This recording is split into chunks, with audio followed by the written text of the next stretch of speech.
चलो, तो हम फिर, दिख रहा है ना तुम लोगों को?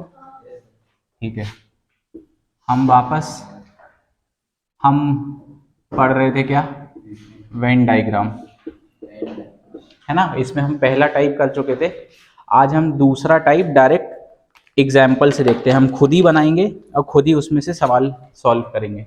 ठीक है, आज हम क्या करेंगे? Type 2 questions. ठीक है, टाइप 1 हम कंप्लीट कर चुके हैं। टाइप 2 क्वेश्चन और टाइप 3 क्वेश्चंस आज ही करके चैप्टर ही खत्म कर देंगे। इसमें ज़्यादा समय और ज़्यादा वो करने की ज़रूरत नहीं है, क्योंकि आसान भी है ना? देखो,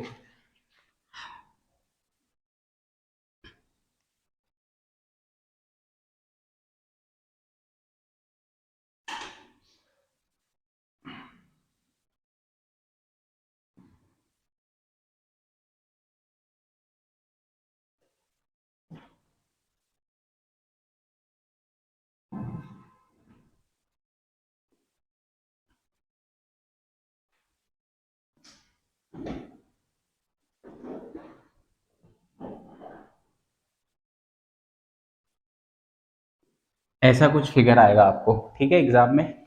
उसमें मैं मतलब ये यहाँ के ट्राइंगल इसमें पहचानना पड़ता है कितने हैं, तो वो कैसे पहचान? ये वो नहीं है, वो काउंटिंग ऑफ फिगर्स वो अलग है, वो अपन बात अगला करेंगे, है ना? ये आपको वेन डायग्राम में ऐसा एक सवाल आएगा, यहाँ पे नंबरिंग होगी। ये होगा 1, ये होगा 2, ये होगा 3, और ये होगा 4, ये होगा 5, ये होगा 6, ये होगा 7, ये होगा 8, ये होगा 9, ये होगा 10, और ये क्या होगा? 11। ठीक है, मैंने बोला सर्कल वाले क्या हैं? क्रिकेटर। क्या है सर्कल वाले? तो बताओ इन नंबर्स को कौन से जोड़ के क्रिकेटर बनेंगे? मतलब क्या क्या होंगे? 1 + 2 + 3 आया समझ में? मैंने ट्राइंगल को बोला क्या है? फुटबॉलर। ठीक, अब बताओ ट्राइंगल में कौन कौन से होंगे?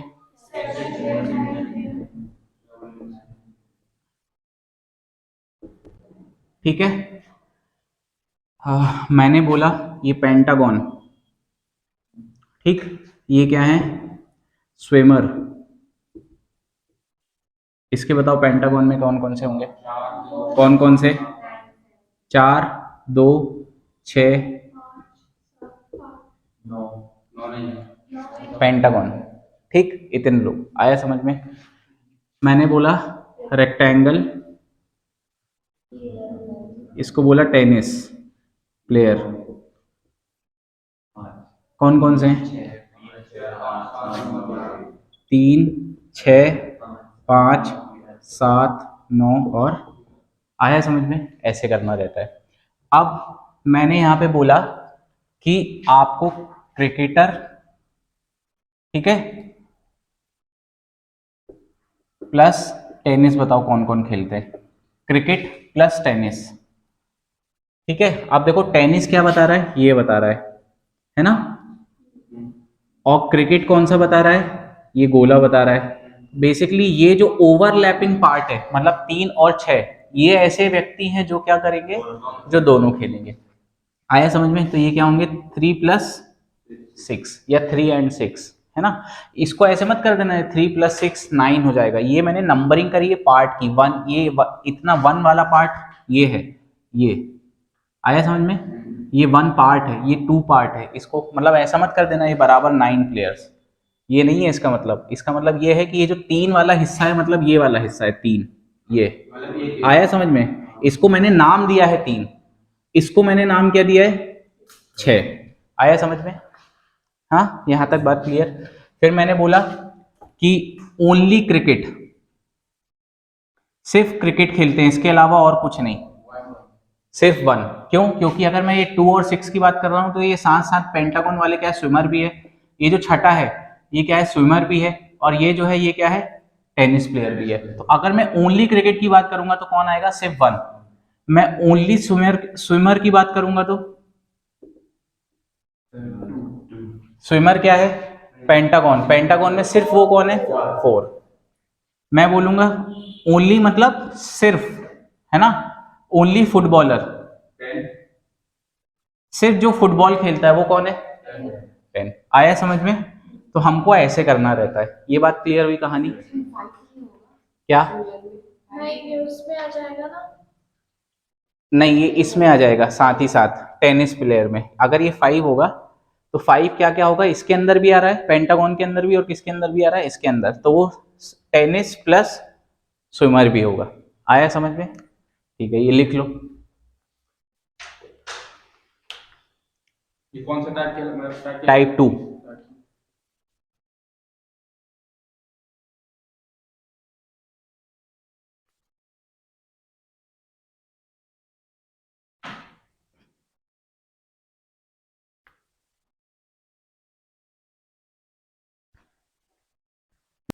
अब जैसे तुम लोगों ने ये समझ लिया, तो अभी तक तो मैं तुमको ये बता रहा था कि ओनली क्रिकेट हो रहा है, तो तुम सेक्शंस बता रहे थे। अब मैं अगर नंबर लिख दूं कि बताओ 8 क्या बताएगा? 8 क्या बताएगा? 8 देखो कहाँ कहाँ आ रहा है। 8 ये है, मेरा ये 8 है। अब 8 किस किस के अंदर आ रहा है? एक पेंटागन के अंदर मतलब स्विमर होगा, और ट्राइंगल के अंदर आ रहा है मतलब फुटबॉलर। तो ये क्या क्या होगा? Swimmer plus footballer. आया समझे? मैंने बोला क्या क्या हो गया अपने? 1 4 10। मैंने बोला 9। 9 बताओ क्या क्या होगा? 9 किस किस के अंदर आ रहा है? ट्राइंगल के अंदर आ रहा है, और इसके अंदर आ रहा है, किसके? रेक्टेंगल। तो टेनिस और आया समझ में? लिख लिया? हाँ, चलो अब मैं क्वेश्चन करवा दे रहा हूं।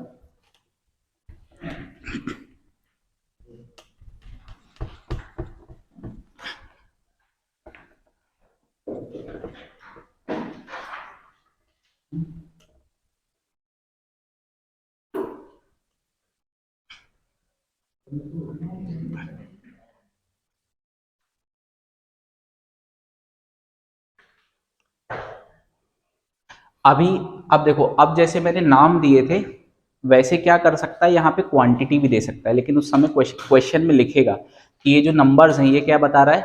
क्वांटिटी बता रहा है। जैसे एक एग्जांपल,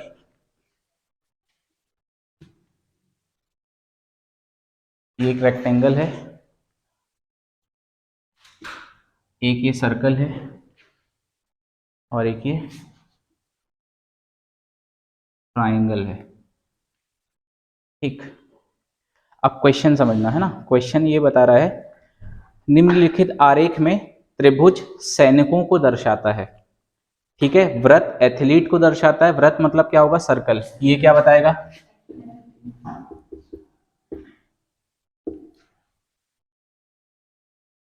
आयत क्या बताएगा? आयत मतलब रेक्टेंगल बताएगा। शक्तिशाली,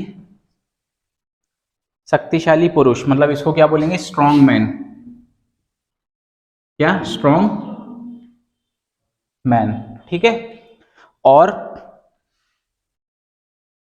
विभिन्न खंडों की दी गई संख्याओं को, संख्या लोगों की संख्या के बराबर बताती है। देखो यहाँ स्पेसिफिक लिखा है, क्या लिखा है?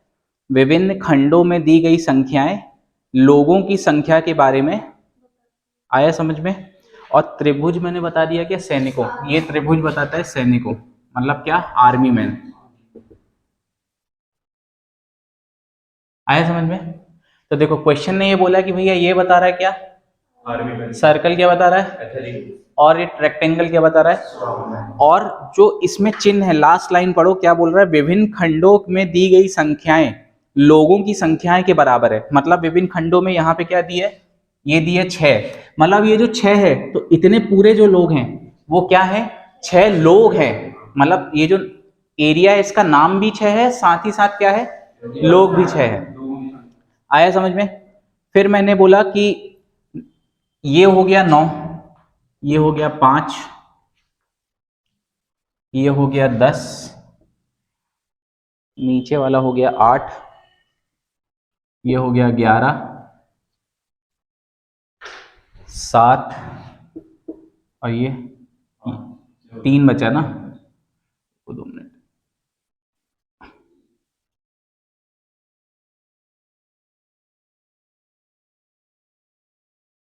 ये क्या बचा? 3। और क्या बचा? 7। 7 तो हो गया ये, तो ये ऊपर वाला 8 है और ये क्या है? 7। तो 8 भी 2 बार हो गया ना, हो सकता है ना सर, लोगों की संख्या। हाँ लोगों की संख्या है तो वो तो रिपीट हो सकता है, कोई दिक्कत नहीं है ना। ठीक है, आया समझ में? अब क्वेश्चन में ये पूछा गया है क्या, कितने शक्तिशाली सैनिक एथलीट नहीं है? How many strong mans, how many strong mans, 5 8 8। How many strong army man are not athletes? क्या बोला है? शक्तिशाली सैनिक जो एथलीट 8 बताओ नहीं है। आया समझ में? अब देखो एथलीट वाला ये वाला सेक्शन, मुझे क्या क्या चाहिए? 2 मिनट इधर देखो, हमको चाहिए शक्तिशाली आर्मी मैन, मतलब हमें चाहिए स्ट्रॉन्ग भी चाहिए प्लस आर्मी भी चाहिए, और हमें ये वाले वो चाहिए जो कि एथलीट नहीं है। ठीक है, अब देखो स्ट्रॉन्ग कौन सा बता रहा है? ये बता रहा है, और आर्मी मैन कौन सा बता रहा है? ये वाला बता रहा है। मतलब जो भी वैल्यूज होंगी वो क्या होंगी? ये होंगी और ये होंगी। अब हमें साथ ही साथ क्या नहीं चाहिए, तो बचा क्या? मतलब ऐसे कौन होंगे सिर्फ? आया समझ में? तुम लोग क्या 5 8 कर रहे थे? अरे भैया ये 5 8 कर रहे हो, ये एथलीट तो ठीक है हैं, लेकिन ये आर्मी मैन कहाँ है? तुमको जो पूछा गया है, तुम्हें क्या चाहिए? स्ट्रॉन्ग चाहिए प्लस आर्मी चाहिए। अब स्ट्रॉन्ग मतलब ये बता रहा है, आर्मी मतलब ये बता रहा है। अब बची कौन सी दोनों संख्या जो दोनों में अंदर रही है? 10 और, अब 10 ऐसी है जो एथलीट है, हमें क्या चाहिए? जो एथलीट नहीं है, मतलब 11 होगा। आया समझ में? ठीक है, चलो मिटा दूं ये, लिख लो। अच्छा वैसे ये पीडीएफ में रहेगा, क्वेश्चन नंबर है ये 8वां। हाँ आंसर बस लिख लो उसका 8वें का, बाकी या बना लो, बना लो, थोड़ी सी मेहनत कर लो।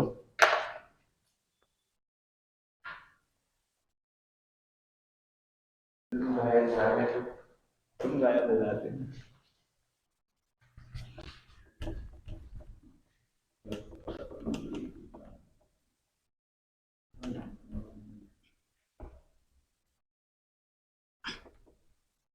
चलो अगला सवाल, ये सब ये सीपीओ का सवाल था, है ना?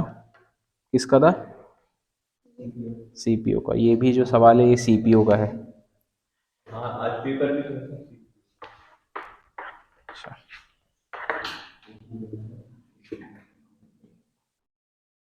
फिर से रेक्टेंगल, सर्कल,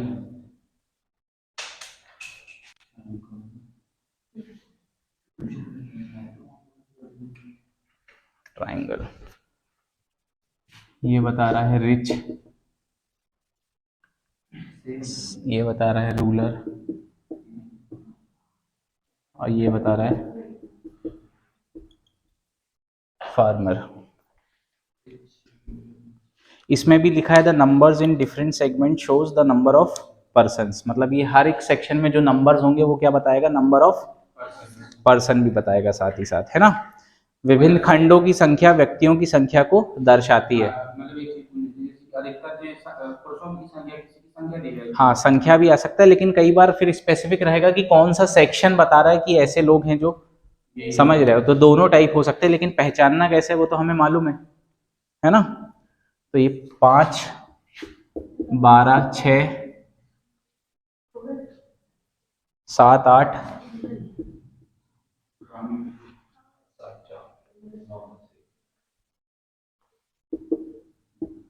11 और 7 और 8। आया समझ में? फाइंड तुम्हें क्या करना है, how many rich farmers are not rural, कितने धनवान किसान ग्रामीण नहीं है। धनवान किसान पहले निकालो, कहाँ है? कौन कौन से धनवान किसान? किसान चाहिए प्लस 8 और 4। अब इसमें से रूलर वाला हटा दो, 8 हटा दो तो बचे कितने? आंसर आया सबको समझ में? ठीक है, तो अब ये आसान है, ये कर लोगे, इसको छोड़ के अपन वो थर्ड टाइप है उस पर बढ़ते हैं, ठीक है। लिख लो, लिख लिया, लिख मिटा दूं, चलो समझ में आ गया ना कैसे करना है। हाँ चलो,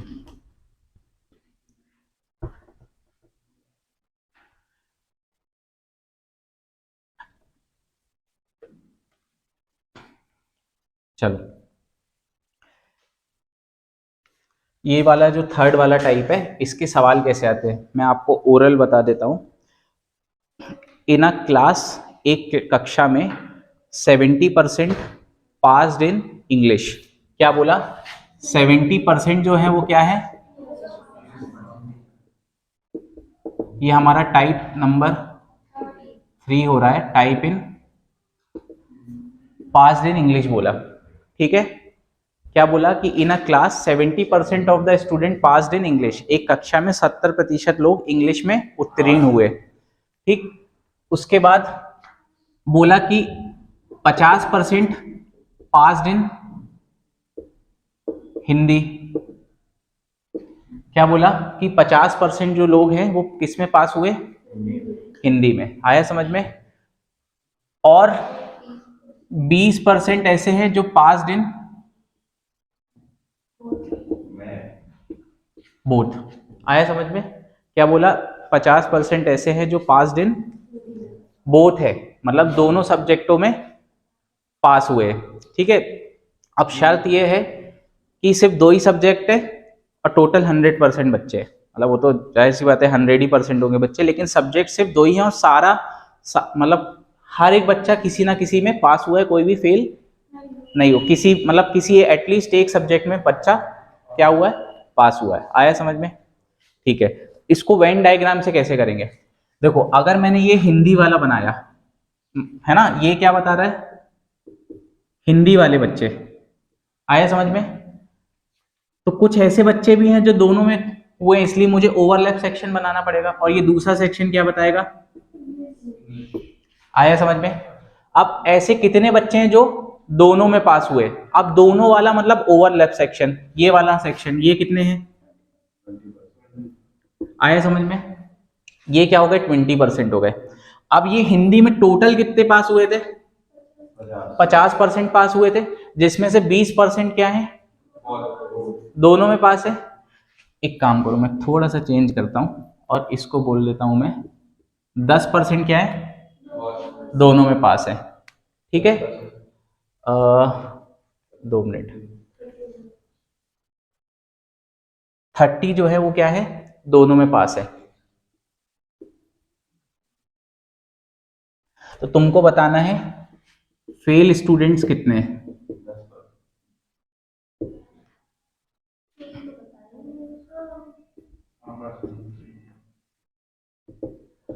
अब मैं क्वेश्चन चेंज कर दे रहा हूं। अब मैंने ये बोला कि भैया 70% क्या हो रहे हैं? 50% क्या हो रहे हैं? 35% क्या हो रहे हैं? तो तुम ये बताओ कि फेल कितने हुए? आया समझ में? क्वेश्चन बताओ कि फेल कितने हुए? आया समझ में? अब देखो, हाँ दोनों में फेल हुए। फेल्ड इन,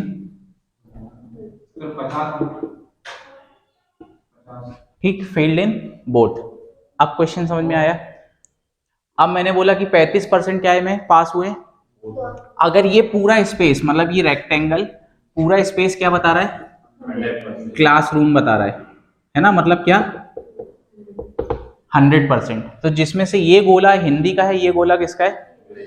अब ये जो ओवरलैप वाला सेक्शन है, अच्छा ये हिंदी में भी कौन सा है? पास्ट का है, ये बात ध्यान रखना, और इंग्लिश में भी कौन सा है? आया समझ में?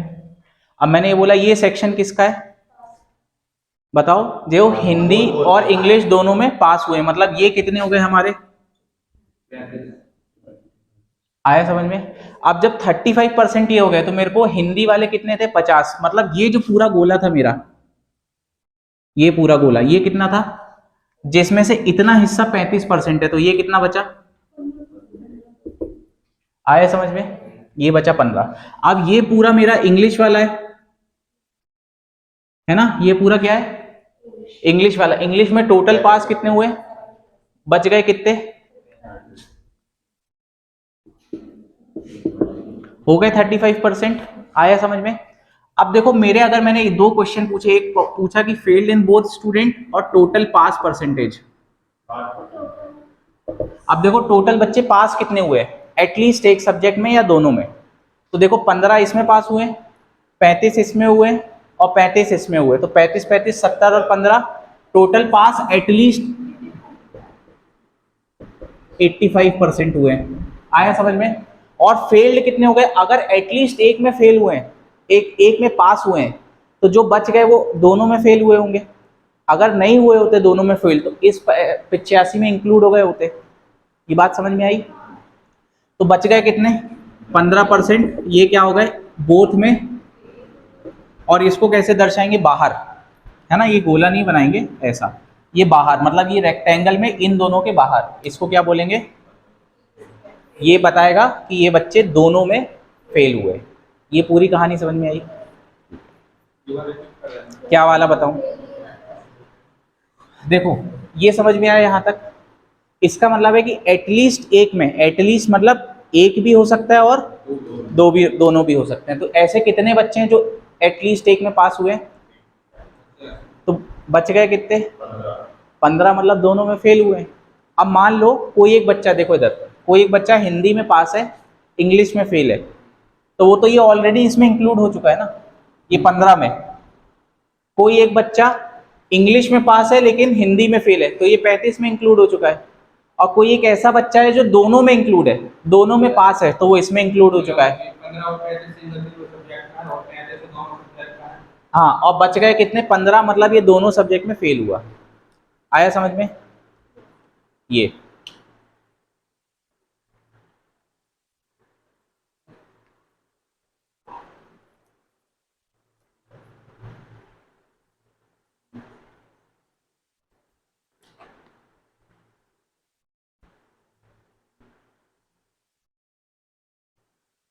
लिख लो ये, तो इसका भी सवाल करा दें।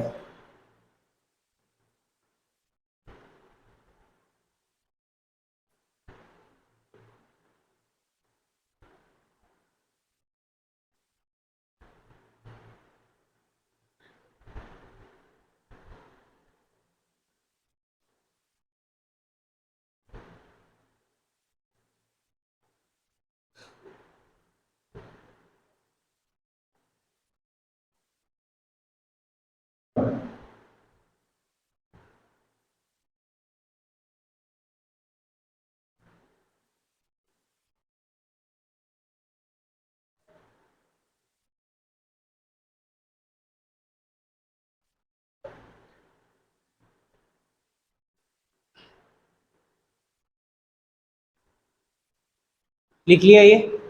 हाँ, अब देखो यहां से ना एक फॉर्मूला भी बनता है, देखो इधर, यहां से एक फॉर्मूला बनता है, लेकिन फॉर्मूला रटने की जरूरत नहीं है। अगर हमको ये सेक्शंस पहचानना आ गया तो हम फॉर्मूला अपने आप निकाल सकते हैं। अगर मैं बोलूं ए यूनियन बी, यूनियन मतलब दिस प्लस दिस, आया समझ में, दिस प्लस दिस, ये यूनियन बताता है। क्या बताता है, और ए बता रहा है मतलब हिंदी वाले, बी बता रहा है मतलब, इसको बोलेंगे A plus B minus A intersection B. Intersection मतलब क्यों, देखो जब हमने ए पूरा ऐड किया तो ये पूरा ऐड किया, जब हमने बी पूरा ऐड किया तो ये वाला पूरा ऐड किया। लेकिन क्या मैंने ये वाले सेक्शन को दो बार कर लिया, मतलब एक बार ए में कर लिया और एक बार बी में कर लिया, तो दो बार कंसिडर कर लिया, तो एक बार मुझे घटाना पड़ेगा, तो वही मैंने उतना एक बार घटा दिया, तो ये मेरा ए यूनियन बी आ जाएगा। आया समझ में, बताओ आ गया। नहीं, ये फॉर्मूला है, ये समझ में आया ना, 15 35, तो इसी को फॉर्मूला कैसे करते हैं, देखो मैंने बोला अगर मुझको इन दोनों का जोड़ करना है, किसका करना है, इन दोनों का जोड़ करना है, और मेरे को ये सब वैल्यू नहीं दी है, ये वाली वैल्यू दी है। आया समझ में। तो मेरे को अगर ये पूरा निकालना होगा तो ए मैंने देखो यहाँ पे क्या रखा 70, बी मैंने क्या रखा, और माइनस क्या कर दिया, इंटरसेक्शन मतलब बोथ 35, ये हो गया कितना 120, 120 में से 35 घटाओ ठीक है, 85% आ गया। हमारा वैसे भी आ रहा था 35 + 35 70 और 15, ठीक है। अब ये फॉर्मूला आया कैसे? अगर मेरे को इन दोनों का जोड़ निकालना है तो मैंने सबसे पहले ए को जोड़ा, ए को जोड़ा मतलब ये पूरा जोड़ा, फिर बी को जोड़ा मतलब ये पूरा जोड़ा। अब ये वाला सेक्शन मेरा 2 बार काउंट हो गया। नहीं नहीं, इन दोनों को जोड़ा, यही तो जोड़ा ना। इसको भूल जाओ, ये तो हमने निकाला है, अभी इसको भूल जाओ। हमको क्वेश्चन में डेटा क्या गिवन रहेगा? ये गिवन रहेगा, ये हमने उसका इंटरप्रेट किया यहाँ पे अपने मन से। अब इसको भूल जाओ, ठीक है। अब क्वेश्चन ये दिया रहेगा, अगर तुम्हें डायरेक्ट फॉर्मूला लगाना है तो क्या, मैंने सबसे पहले ए को जोड़ा तो ये पूरा जोड़ा, बी को जोड़ा तो ये पूरा जोड़ा, तो ये 2 बार काउंट हो गया, एक बार ये घटा दिया, क्योंकि 2 बार काउंट हो गया मतलब एक बार एक्स्ट्रा काउंट हो गया। तो ये आ गया कितना, 85। मतलब ये पूरा मिला के मेरा क्या हो गया, तो मैं फेल वाला डायरेक्ट निकाल सकता था 15। आया समझ में? ठीक है, चलो अगला सवाल लिखो। सर अगर एटलीस्ट 1 बार तो फिर यही करो, ज़्यादा बेहतर है, वेन डायग्राम ही करो। मतलब मैंने तुमको बताया, इसको रटने की ज़रूरत नहीं है। ये फॉर्मूला भी क्या है, यही तो है जो अपन कर रहे हैं, इसके अलावा क्या है ना। चलो अगला सवाल लिखो।